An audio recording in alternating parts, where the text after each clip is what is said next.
Sonia, comment vas-tu? Ça va, et toi? Bah écoute, ça va bien. Alors, aujourd'hui, on va parler d'un livre que tu viens de sortir, qui vient d'être édité. Tu peux nous le montrer? Tada! Ah, les tétons flingueurs. Ah, le cancer, ça change la vie. Alors, tu vas nous dire pourquoi ça change la vie, le cancer? Pour les vidéos de succès. Un cancer, c'est bouleversifiant. C'est vrai. Ah, ça change beaucoup de choses. Ça change le rapport à la vie, le rapport aux autres. Ça change la vie, son quotidien. Ah oui. Et puis, une fois la phase de l'annonce des traitements passée, la rémission est un statut assez inédit. On n'est ni guéri, Ouais. ni malade. C'est quelque chose qui est entre les deux et qu'on apprend à apprivoiser. Et donc, ça aussi, c'est très nouveau et ça change. Là, tu me racontes ton histoire, donc que tu décris dans le livre. Voilà. Et donc, on est avec toi à la rencontre de la maladie, puis l'opération, etc. Alors,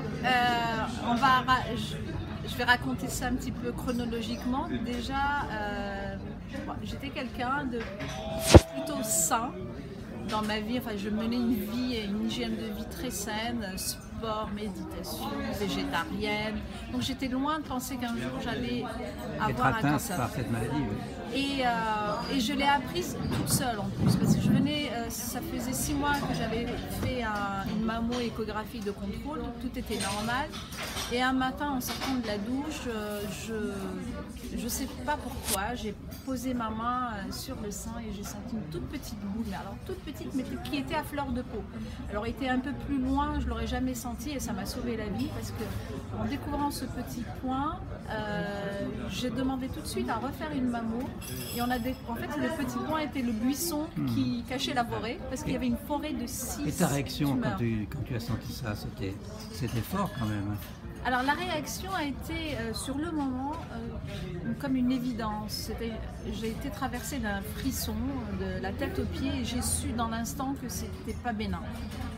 Après, bien sûr, il fallait vérifier tout ça, mais l'intuition, une forte intuition qui me disait oui, c'était pas bénin. Puis patatras, ça, si j'ai bien compris, ça arrivait à une période qui n'était pas la meilleure pour traiter ce cancer. C'est jamais bien, mais quand même. Alors, est-ce qu'il y a une bonne période? Avec le recul, je me dis au contraire, c'était la meilleure période. Ah bon? Mais sur le moment, je me suis dit, ça y est, je vais tout perdre.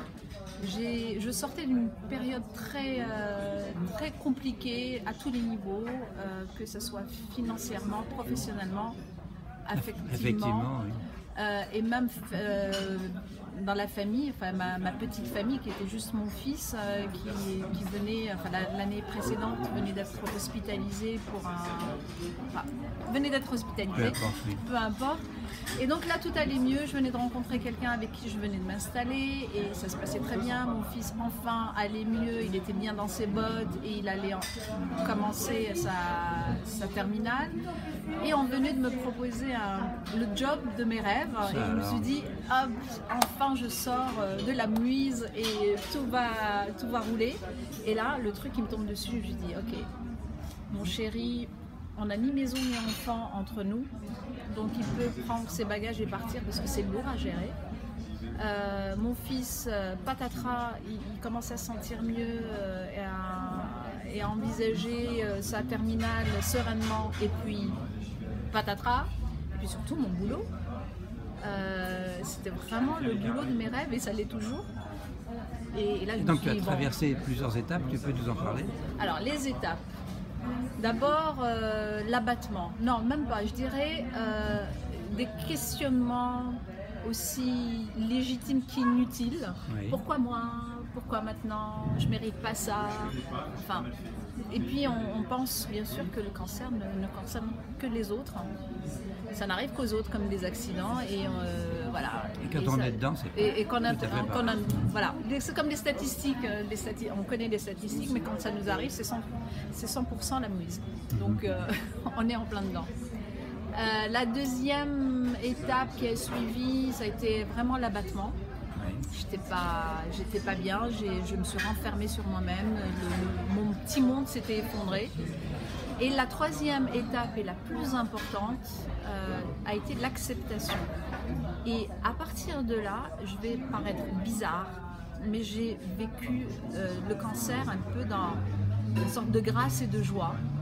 Parce qu'à partir du moment où on l'accepte, mais profondément, c'est pas intellectuel, c'est quelque chose que j'ai vécu dans ma chair, dans mon corps, j'ai accepté cette maladie et donc je suis non seulement devenue actrice, mais en plus comme, je dirais, légère par rapport à ce qui m'arrivait.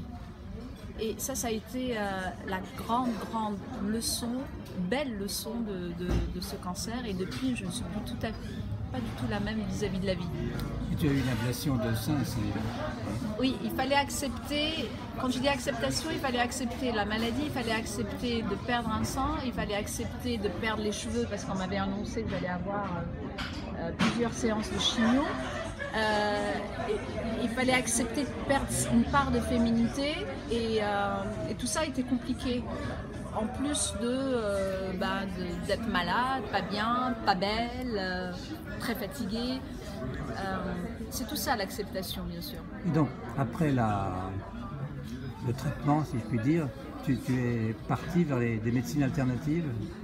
Alors pendant, et je dirais même avant de commencer les traitements, oui. Une des étapes qui a suivi l'acceptation, ça a été de me constituer une équipe de thérapeutes qui allaient me suivre tout le temps de mes traitements. Pourquoi des médecines complémentaires? Parce qu'elles soutiennent les traitements d'un côté et elles minimisent les effets secondaires. Et c'est ce qui m'a permis de travailler, parce que finalement, j'ai continué à travailler, donc j'ai accepté le poste et j'ai travaillé. Et je n'ai pas arrêté, j'ai pas pris de congé maladie. Donc tu as changé ton alimentation, tu en parles beaucoup dans le livre? J'en parle beaucoup. Bon, j'avais déjà une alimentation saine et elle a été encore plus... Comment dire, je suis allée encore plus loin dans la... Et voilà que je ne trouve pas mes mots. J'ai mangé encore mieux et mieux et mieux. D'accord. Et alors, quel conseil tu pourrais donner à des femmes qui se trouvent dans cette situation? Alors moi je dirais qu'il y a trois choses. D'abord, trouver les ressources qu'il y a en nous, une sorte de moteur. Parce qu'on en a tous un et il faut le détecter et s'appuyer dessus. Ça peut être le travail, ça peut être l'amour, ça peut être ses enfants, ça peut être sa famille, un projet futur, un voyage. La deuxième chose, c'est trouver des ressources autour de soi. Donc les médecines complémentaires peuvent en faire partie, les thérapeutes, les psychologues, et sortir de la honte. Parce que la maladie n'est pas une fatalité, elle n'est pas une punition non plus, donc il n'y a pas à avoir honte, il faut en parler et ça soulage beaucoup. D'accord. Alors, dernière question, tu as écrit un livre, est-ce que ça t'a fait du bien? C'est une thérapie? Comment tu as vécu ça? Le livre a été une évidence, une pulsion. Je ne me suis même pas posé la question de pourquoi je l'écrivais. J'avais envie de partager mon expérience et j'avais surtout envie d'aider beaucoup de femmes parce que j'en ai rencontré pendant que j'étais malade et elles le vivaient d'une manière tellement opposée à la mienne. Je me suis dit, j'ai quelque chose à apporter. En toute humilité, j'avais quelque chose à apporter et à montrer à ces femmes pour les aider. Aujourd'hui, après 6 mois après sa parution, il y a des femmes qui viennent vers moi et qui me disent « Génial, ce livre, je vois ma maladie autrement. » C'est un livre qui fait du bien. C'est un livre qui fait du bien et donc, pari gagné.